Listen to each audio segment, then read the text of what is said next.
Selamat pagi kawan-kawan Kanesa dimanapun Anda berada. Kali ini saya hadir bersama dengan Kanesa Pod, medianya SMK Negeri 1 Kepanjen. Hari yang berbahagia, hari yang luar biasa kali ini adalah peringatan Hari Pahlawan, tentunya diperingati oleh seluruh bangsa Indonesia. Nah, kali ini saya Aan Sumantri akan menemani kawan-kawan semuanya akan mengupas habis berkaitan dengan sejarah. Tentunya adalah sejarah Hari Pahlawan yang ada di Kabupaten Malang dan sekitarnya khususnya. Nah, saat ini kita sudah bersama dengan orang luar biasa, ya, karena sebagai guru sejarah di SMK Negeri 1 Kepanjen. Baik, kami ucapkan selamat datang kepada Bapak Wahyu Ilman ya. Selamat datang Bapak. Oke. Ya, terima kasih Pak. Terima Iya. kasih atas undangannya. Terima kasih. Iya. Pak Wahyu Ilman ini beliaunya adalah guru sejarah, mengampu pembelajaran sejarah. Sejarah tidak hanya sejarah di lingkupnya di sekitar saja, melainkan juga sejarah seluruh Indonesia. Nah, tentunya Pak Wahyu Ilman juga akan memberikan semangat dan motivasi kepada pemuda-pemuda kita tentang sejarah, pentingnya sejarah untuk bangsa kita. Baik Pak Wahyu, ini kira-kira ini boleh ya bertanya-tanya ya? Silakan. Oke, baik. Pak Wahyu, aslinya dari mana ini Pak Wahyu? Kenalan dulu ini. Oh iya, boleh ya. Saya asli dari Blitar, Pak. Ya. Sampai SMA itu sekolah di Blitar, kemudian melanjutkan kuliah itu di Malang, sampai sekarang bekerja di instansi di Kepanjen juga di Malang. Oke, luar biasa ya perjalanannya ya. Ya. Oke, baik Pak Wahyu. Kira-kira apa sih motivasi Pak Wahyu mengambil jurusan atau mengampu jurusan sejarah ini? Oh iya, ya memang sejak dulu itu mata pelajaran favorit saya itu ya sejarah. Pelajaran sejarah ya. Karena memang kalau kita mengupas masalah sejarah itu tidak ada habisnya Pak ya. Ya, sejarah itu ilmu yang terus berjalan. Ya. Karena seiring waktu juga maka akan juga bertambah terus sejarah ya. Tentunya sejarah tidak hanya sejarah secara umum, melainkan sejarah dari pribadi kita juga semuanya ada. Iya, semua hal itu punya sejarah sendiri. Iya, betul Pak Wahyu. Nah, terus kira-kira Pak Wahyu masuk di instansi SMK Negeri 1 Kepanjen ini mulai tahun berapa Pak? Oh iya, jadi saya lulus kuliah di Universitas Negeri Malang itu tahun 2015. 2015 ya, lulus. Iya, pada waktu itu saya langsung ditawari karena di sini kebetulan juga ada lowongan. Kekurangan guru sejarah ya. Ya. Oke. Waktu itu guru sejarah yang sebelum saya itu Pak Linur Huda itu. Beliau langsung kontak saya, kemudian diberitahu ada lowongan, akhirnya saya daftar dan nggak disangkanya pertama daftar itu ya langsung diterima. Iya, luar biasa. Sampai sekarang ternyata ya terus di sini gitu. Terus mengabdi sampai menjadi ASN pun juga di SMK Negeri 1 Kepanjen, ini sungguh luar biasa. Karena perjalanan Pak Wahyu ini juga merupakan sebuah sejarah ya, sejarah bagi Pak Wahyu sendiri tentunya. Nah, dan tidak bisa dilupakan tentunya nantinya untuk anak cucu kita gitu kan. Oh, saya dulu seperti ini. Ya, untuk menapaki bisa jadi seperti ini, bisa jadi sukses, kan perlu diceritakan juga. Ya, sebagai motivasi ya, sebagai motivasi. Oke Pak Wahyu, ngomong-ngomong masalah sejarah ini ya Pak Wahyu, ngomong-ngomong masalah sejarah, hari ini kan tepat pada tanggal 10 November ya 2022, peringatan daripada Hari Pahlawan. Oke, Hari Pahlawan. Mungkin bisa diceritakan Pak, daerah daerah Kabupaten Malang ini mungkin yang bersejarah itu yang mana Pak? Ya baik, saya mulai ceritakan Pak. Mungkin bisa saya ceritakan sejak dari peringatan Hari Pahlawan itu sendiri. Iya. Jadi memang 10 November ini adalah hari yang diperingati sebagai Hari Pahlawan. Itu dipatok dari sebuah peristiwa bersejarah di tanggal yang sama 10 November tahunnya tahun 1945. Latar belakang daripada 10 November ya, Hari Iya, Pahlawan Hari ini ya. Pahlawan Oke itu oke sendiri. oke. Ya. Nggih. Pada hari itu terjadi sebuah peperangan gitu, di kota Surabaya. Nah, itu pertempuran antara sekutu melawan arek-arek Surabaya gitu. Nah, saking dahsyatnya peristiwa pertempuran itu, eh, pemerintah Indonesia itu merasa patut untuk diperingati gitu. Bahkan sampai dikeluarkan surat resmi dari presiden untuk memperingati hari itu.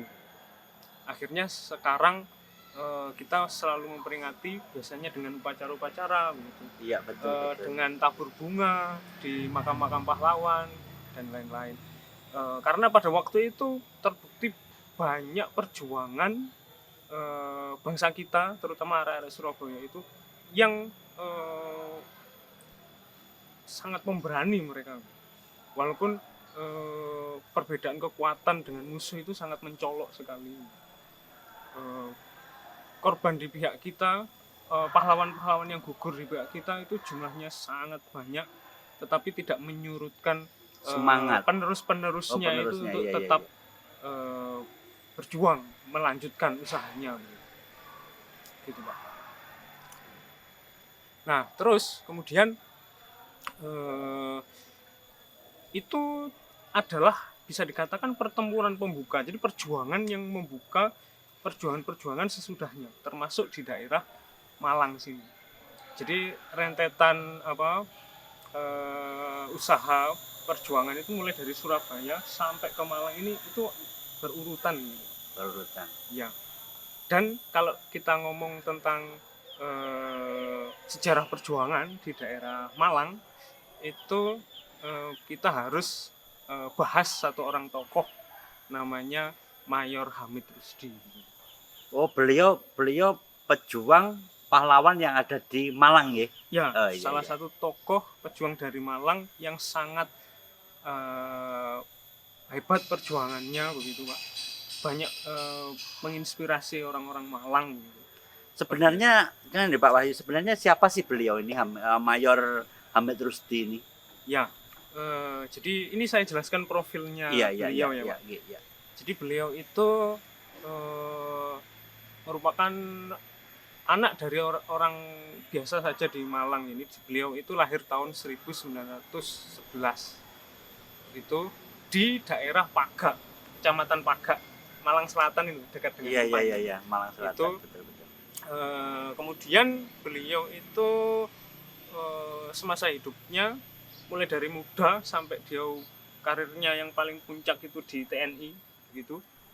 Itu banyak yang sudah beliau ikuti. Yang pertama pernah mengikuti gerakan Pandu Ansor. Yang kedua beliau pernah pada zaman Jepang itu pernah mengikuti PETA, jadi mendaftar di PETA. Bahkan dia pangkatnya di PETA itu Judancho. Ya, Judancho itu adalah pangkat di bawahnya Daidancho. Daidancho itu yang paling tinggi, pangkat yang paling tinggi. Dia satu tingkat di bawahnya gitu. Jadi kalau lihat dari pangkatnya sebagai Judancho itu saja pasti dia termasuk orang yang berpengaruh. Iya, kemudian lanjutnya ketika Indonesia memproklamasikan kemerdekaannya, beliau itu masuk ke Kesatuan BKR yang kemudian berubah nama menjadi TKR, kemudian TRI sampai jadi TNI. Itu beliau selalu ikut itu, menandakan beliau itu memang aktifnya itu di dunia militer dalam perjuangan mempertahankan kemerdekaan. Ya, terus profil selanjutnya itu beliau waktu itu sampai berpangkat mayor. Sebelumnya itu letnan kolonel gitu. Tetapi suatu ketika ada keputusan pemerintah dia harus turun satu pangkat. Itu nggak hanya dia saja, semua yang ada di Indonesia ini pangkatnya itu diturunkan karena pada waktu itu ada kebijakan rera dari pemerintah.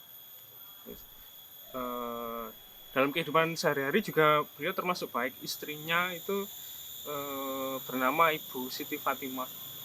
Itu adalah orangnya itu orang Indo, Siti Fatimah.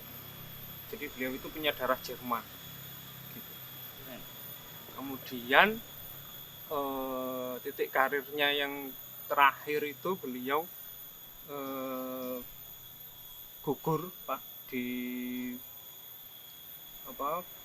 daerah Malang Kota, di daerah Kedung Kandang sana. Kedung Kandang ya. Beliau itu pada waktu itu mengalami istilahnya Serangan, dapat serangan. Ya, penyergapan begitu. Dari Belanda pada waktu itu Ya, maksudnya. akhirnya gugurlah beliau. Itu tepatnya bulan Maret 1949. Makanya sampai sekarang itu dibuatkan oleh masyarakat di situ Ya, sebuah monumen ya, betul Pak ya, benar. monumen ya. Saya Ya, pernah bisa. jalan-jalan di sana itu Iya. ada monumen Hamid Rusdi, bahkan juga ada Ya. jalan-jalan itu ditulisi Jalan Hamid Rusdi gitu ya. Oke. Di sana memang itu monumennya tepat di tepi sungai itu, tempat dia gugur betul, di situ. Iya. Sampai sekarang cukup banyak dikunjungi orang. Penduduk desa sana sekarang membuat daerah itu lebih menarik supaya banyak orang yang bisa datang ke sana. Untuk istilahnya datang untuk sekaligus memperingati ya, untuk memperingati juga untuk melihat jejak daripada pahlawan yang ada di Malang itu ya. Oke. Sebenarnya beliau itu apa sih Pak capaian beliau dalam rangka perjuangan bangsa Indonesia? Oh ya, jadi ya memang kita kalau misalnya pergi ke wilayah Malang Kota itu kan kita sering menemukan nama jalan Hamid Rusdi. Iya, Terus betul. kalau ke daerah Jalan Ijen itu ada patungnya khusus dibuatkan, patungnya Hamid Rusdi ini pasti itu tokohnya dikatakan berpengaruh sekali kan. Sangat berpengaruh ya. Jadi begini ceritanya itu. Memang beliau itu punya karakter yang baik, maksudnya karakter yang loyal dalam hal perjuangan kemerdekaan Indonesia. Beliau itu sangat pemberani, berjuang, memimpin perjuangan melawan Belanda pada waktu itu, musuh yang kekuatannya lebih besar. Tidak banyak orang yang seberani beliau, bahkan orang di tingkat atasnya, orang di tingkat bawahnya belum tentu seberani beliau. Nyali ini maksudnya ya, nyali. Iya, maksudnya. Nah, waktu itu ketika ini saya ceritakan mulai itu ya Pak, perjanjian Linggarjati. Oke. Loh, berarti pada waktu perjanjian Linggarjati itu Mayor Hamid Rusdi sudah berperan di situ ya? Ya, jadi sejak pertempuran 10 November itu kan peperangan masih berlanjut, nggak hanya di Surabaya, di daerah-daerah lain. Kalau Jawa Tengah ya di Semarang dan sekitarnya itu. Kalau di daerah Jawa Timur dari Surabaya sampai ke arah selatan itu kayak Sidoarjo, Pasuruan sampai Malang itu terus berperang gitu. Kemudian yang menandai gencatan senjata itu adalah perjanjian Linggarjati itu tadi. Tetapi walaupun sudah diputuskan gencatan senjata di daerah-daerah itu biasanya masih tetap berlanjut peperangan. Nah, suatu ketika setelah perjanjian Linggarjati pada akhirnya batal gitu Pak. Kedua belah pihak merasa sudah tidak terikat lagi dengan perjanjian itu. Akhirnya Belanda menyerang kita yang dinamakan agresi militer pertama itu Pak. Agresi militer 1 ya. Ya, agresi militer 1 itu yang terdampak itu termasuk wilayah Malang sini. Nah, pada waktu itu Hamid Rusdi itu sudah aktif untuk mempersiapkan diri menghadapi itu semua.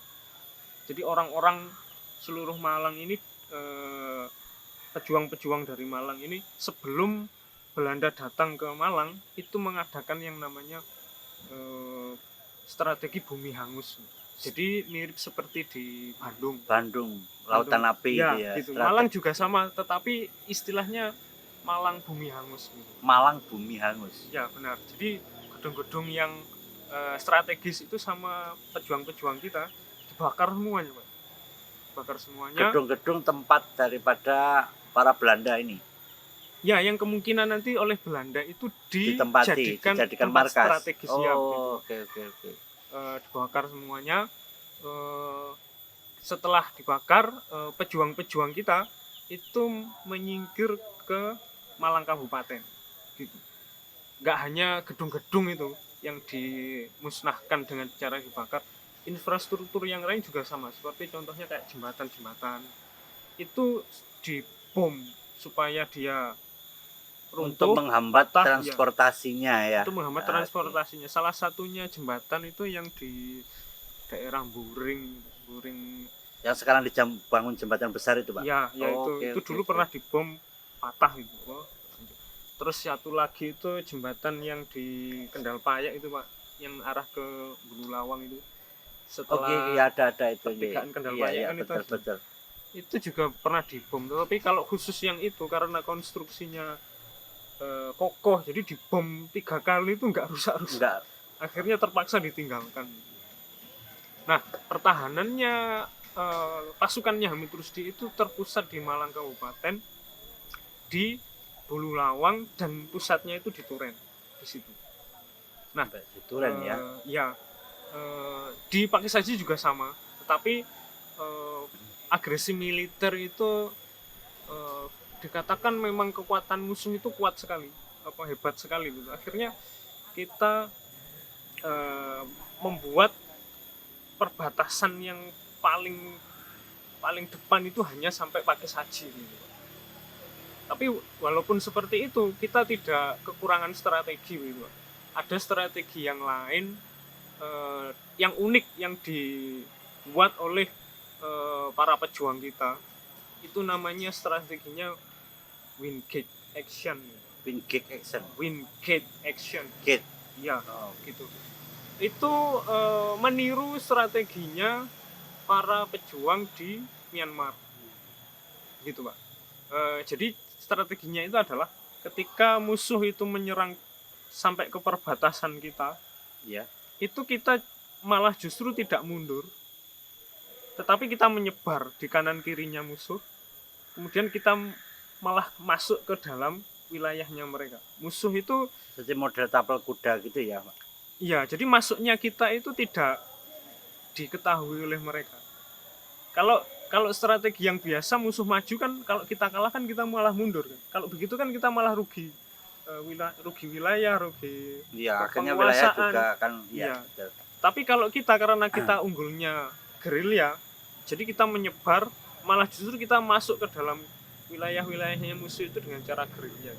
Jadi musuh itu tidak menyadari bahwa kita ini masih berada di situ. Masih berada di situ untuk menyergap mereka dari belakangnya mereka. Iya, pada waktu itu sungguh luar biasa, Pak ya.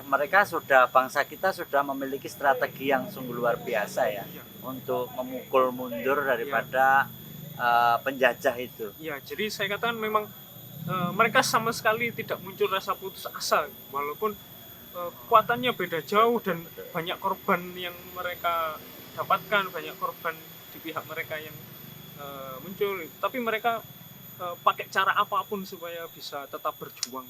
Salah satunya caranya itu tadi. Kemudian tidak hanya Wingate Action itu saja, mereka juga bergerilya itu yang sangat saya kagum sekali, sangat bangga sekali kepada mereka. Gerilyanya itu sangat jauh dan mereka itu tidak merasa menyerah gitu. Ada saja energi mereka untuk tetap bergerak. Iya, karena mungkin pada waktu itu semangat untuk memperjuangkan tanah kelahiran, tanah air gitu, Pak ya. Pak. Gerilyanya mereka itu tidak tanggung-tanggung, mulai dari Turen itu tadi. Itu jalan kaki. Sampai ke timur utara, sampai ke Tumpang, sampai ke bahkan lereng Gunung Bromo sana, di Ngadas sana, perbatasan sana ya. Terus turun lagi ke bawah sampai masuk ke Nongko Jajar, Singosari, sampai dari Singosari ke barat itu Karanglo ya, Pak. Betul. Sampai masuk ke Batu, sampai masuk ke Pujon itu kan sangat jauh melingkari wilayah Malang, dan itu semuanya jalan kaki. Wah, Di luar setiap biasa. setiap tempat yang mereka datangi, tentu saja tentara Belanda itu sudah berjaga-jaga. Ada yang alhamdulillah mereka lolos dari pemantauannya Belanda yang berjaga-jaga di pos, tapi ada juga yang eh, pas dia ketemu dan terjadilah peperangan dengan Belanda ketika mereka gerilya. Gerilyanya juga nggak hanya di eh, pinggir-pinggiran kota Malang itu, tapi juga di tengah kota. Di itu tengah juga. kota. Ya, Berani berarti ya. ya, Dengan sistem apa tadi Pak, yang apa, Wingate Wingate Action itu tadi ya. ya. Kalau yang khusus di Malang kota itu ada istilah lain lagi, namanya GRK, Pak. GRK. GRK itu gerilya rakyat kota begitu. Oh, Jadi ada lagi ya, padahal gerilya di tengah rakyat kota, ya, di tengah kota itu kan sudah dikuasai oleh Belanda kan. Itu orang-orang kita masuk ke dalam dengan menyamar gitu. Jadi pedagang, jadi apa gitu Iya, ya. begitu. Pakai pakaian biasa, pakai peci, naik Pokoknya sepeda. masyarakat biasa Iya. ya gitu. Gitu. Jadi banyak yang nggak terdeteksi. Tapi ketika sudah ada kesempatan, mereka lakukan itu yang namanya gerilya rakyat kota. Kalau sekarang, mohon maaf, mirip seperti yang kemarin di Ukraina itu. Iya. Itu kan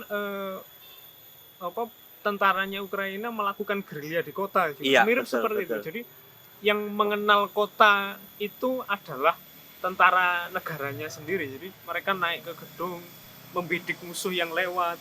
Itu yang bisa melakukan gerilya kota semacam itu adalah penduduk asli di situ. Wah, Gitu, Pak. saya Karena jadi ikut masuk Pak. Jadi menurut ceritanya Pak Wahyu ini, saya jadi ikut masuk ke dalamnya. Jadi saya terasa masuk ke dalam perjuangan. Begitu ngerinya dan waduh, Iya. serem juga ya. Iya. Tapi ada hal-hal tertentu yang membuat kita terenyuh selama gerilya. Kalau yang gerilya di wilayah-wilayah pinggiran kota Malang tadi itu, wah, keadaannya sangat memprihatinkan lah.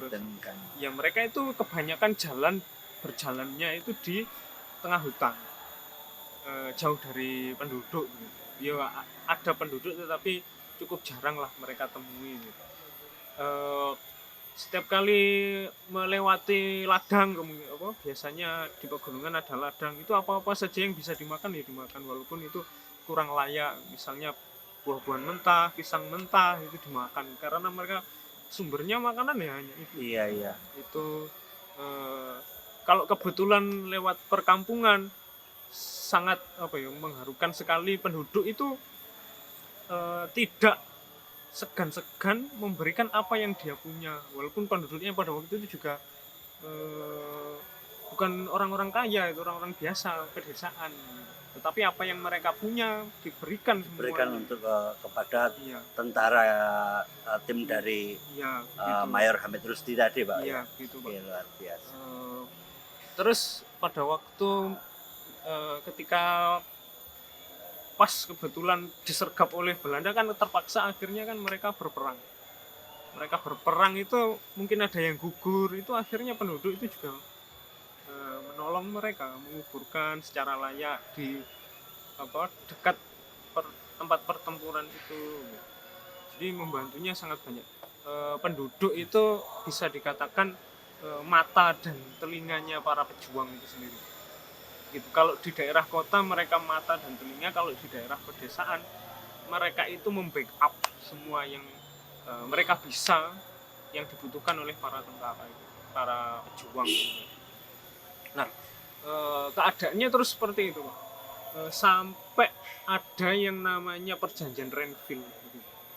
Oh iya, pernah dengar ya, itu. Perjanjian yang kedua ada perjanjian Renville, tetapi hasilnya sangat merugikan kita. Dulu di perjanjian Renville itu ada keputusan yang namanya pembuatan garis status quo, atau dikenal dengan pembentukan garis Van Mook gitu. Itu garis itu yang menandai perbatasan wilayah yang diduduki Belanda dengan wilayah yang dimiliki Indonesia. Nah, garis itu ternyata kebanyakan wilayah kita sudah dikuasai oleh Belanda. Termasuk wilayah Malang ini yang dilewati garis itu, Pak.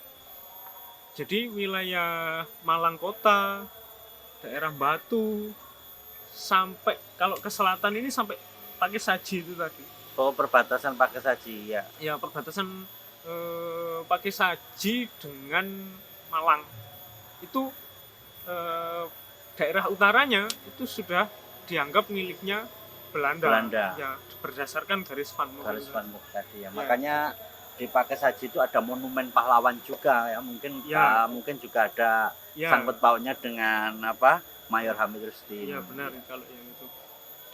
Kalau yang ke arah barat itu batasnya di Pujon. Jadi Pujon itu menurut garis Van Mook itu masih miliknya Indonesia, tetapi bagian timurnya Pujon sampai Batu sampai kota Malang itu miliknya Belanda. Miliknya Belanda.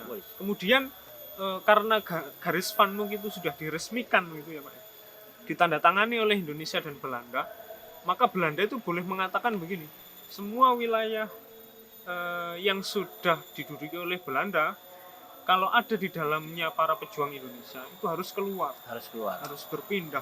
Padahal di sana penduduk Indonesia kan masih tetap di dalam situ. Tapi khusus tentaranya tidak boleh ada di situ, harus keluar. Maka dari situ itu muncul fenomena yang mengharukan rakyat Indonesia. Itu mereka melihat para tentara yang berada di dalam wilayahnya Belanda itu tadi. Tentara-tentara kita itu dinaikkan ke kendaraan kemudian dibawa pergi oleh Belanda. Maksudnya itu disuruh pindah itu tadi loh Pak. Tapi rakyat yang lihat kan nggak tahu kan. Diusir lah. Tapi nggak dibunuh Pak ya? Nggak dibunuh itu. Tapi rakyat yang lihat itu akan melihat seolah-olah begini. Oh, ini apakah tentara kita kalah kok dibawa oleh tentara Belanda keluar dari sini gitu. Jadi rakyat itu melihat fenomena itu nangis semua. Apakah perjuangan kita berhenti sampai di sini? Iya, akhirnya juga semangat masyarakat, rakyat juga mungkin agak kendor kan. Melihat itu. Kok tentara kita semuanya pergi keluar dari wilayah kita, itu mereka nangis semua ya.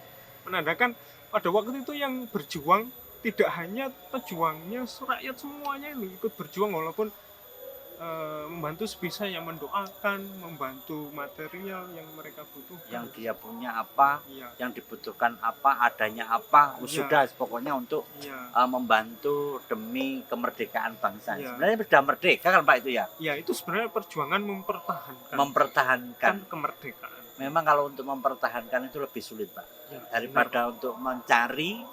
Itu kalau mencari mungkin sekali sudah dapat, seperti hanya kita pengen sesuatu, sudah kita beli dapat, tapi untuk mempertahankan, untuk merawat itu kadang-kala sulit. Oke Pak Wahyu, sungguh luar biasa saya sampai ikut masuk ke dalam sana, sehingga saya terngiang-ngiang akan perjuangan dulu itu sungguh luar biasa sekali. Saya sampai tegang nggak bisa berkata apa-apa lagi. Iya. Oke Pak Wahyu, sungguh luar biasa, ini masih muda tapi wawasan dalam hal sejarah ini cukup, saya sangat salut dan luar biasa ini untuk Pak Wahyu.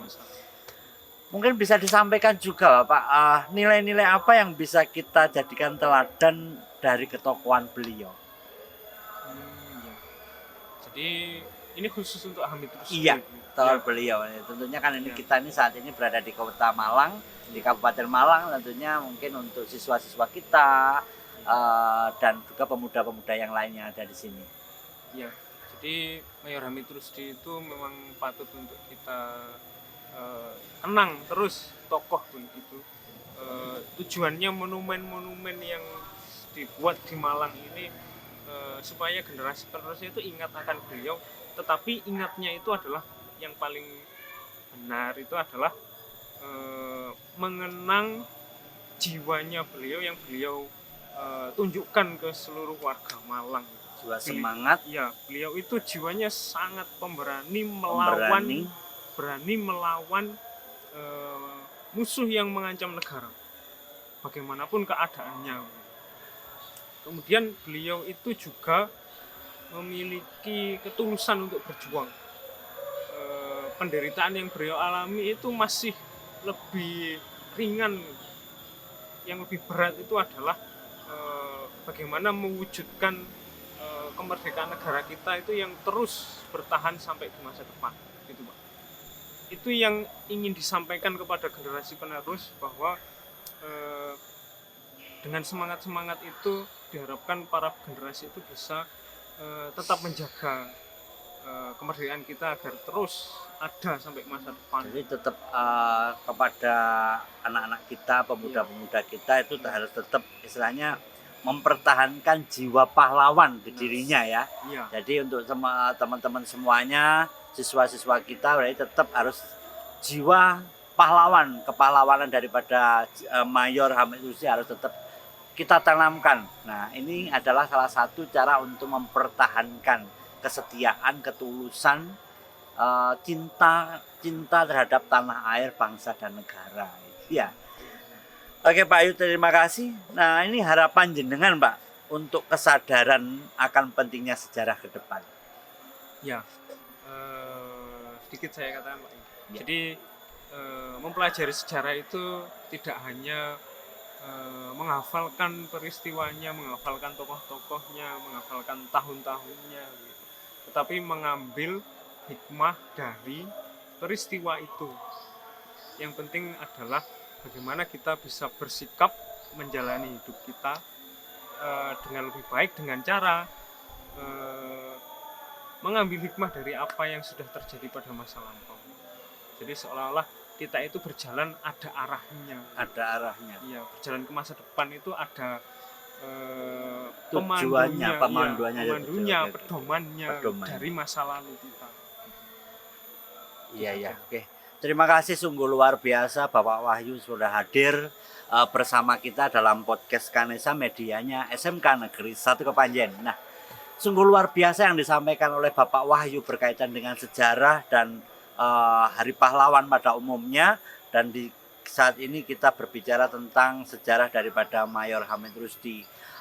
Hati saya cukup terenyuh dan inilah yang perlu untuk diteladani para pemuda-pemuda, siswa-siswi SMK Negeri 1 Kepanjen dan juga semuanya yang melihat daripada podcast ini. Ini cukup menggetarkan juga. Kita memang harus memiliki rasa cinta tanah air. Wujudnya apa? Dengan belajar tidak menjual atau tidak menerima dari produk-produk yang tidak jelas dari luar negeri tentunya. Kita harus mencintai dulu produk-produk yang dihasilkan dari bangsa kita. Ini adalah mungkin kalau bagi saya, menurut pendapat saya, ini adalah cara yang ampuh untuk mempertahankan bangsa kita. Setuju, Pak. Iya, setuju ya Pak. Sungguh luar biasa, masih muda tetapi pengalaman, pengetahuan tentang sejarahnya cukup luar biasa. Saya perlu banyak belajar ini berkaitan dengan sejarah. Oke, terima kasih kami ucapkan sekali lagi kepada Pak Wahyu. Sama-sama Pak. Ya, karena telah berkenan hadir untuk mengisi podcast pada Hari Pahlawan ini. Kita ucapkan salam merdeka untuk bangsa Indonesia. Ya, terima kasih sekali lagi kami ucapkan terima kasih kepada Bapak Wahyu. Dan akhirnya podcast Hari Pahlawan cukup sekian. Saya An Sumantri mohon undur diri. Terima kasih. Wassalamualaikum warahmatullahi wabarakatuh. Merdeka! Merdeka!